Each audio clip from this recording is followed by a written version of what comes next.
pejgamberi selam ne e dim kur I bën një ofertë, I thanë na po t'japim çelësat e qytetit, po t'japim pasuri shumë, femrën më të mirë, e kështu me radhë, I ofruan shumë oferta, vetëm hiq dorë nga shahadeti, hiq dorë nga Islami, I dhujtarët pra ata të hershëm me ka se I ofruan këto oferta.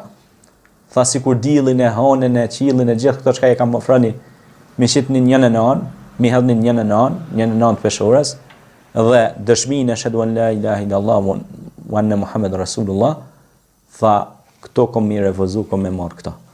Pra dëshminë shahadetin. A dini pse? Sepse ky Allah e ka bën të mundshme pasurinë, e ka kriju tokën, qiellin, insanin, hajvanatin, insektet, gjithçka ka kriju Allah, gjithçka është në posedimin e tij.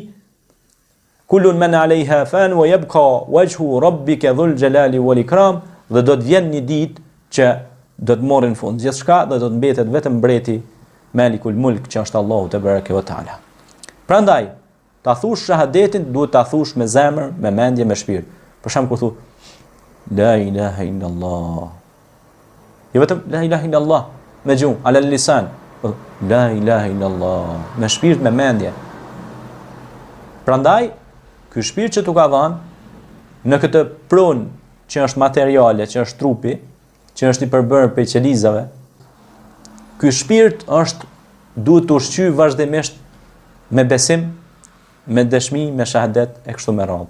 Dhe të jemi të qëndrueshëm pra në lutjet tona, në shahadetin, në dëshminë se është një Zot, dhe të jemi të qëndrueshëm dhe të sinqert në shahadetet tona, në dëshmitë tona.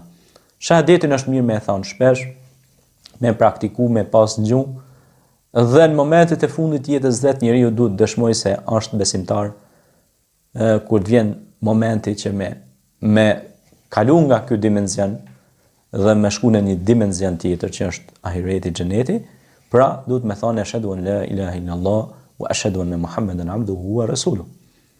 Prandaj lutim Allahun e Madhreshëm të na falë, të na udhëzojë, të na drejtojë dhe të na bëjë të qëndrueshëm në shahadetet tona, në dëshmitë tona dhe të jemi prej besimtarëve mu'minun.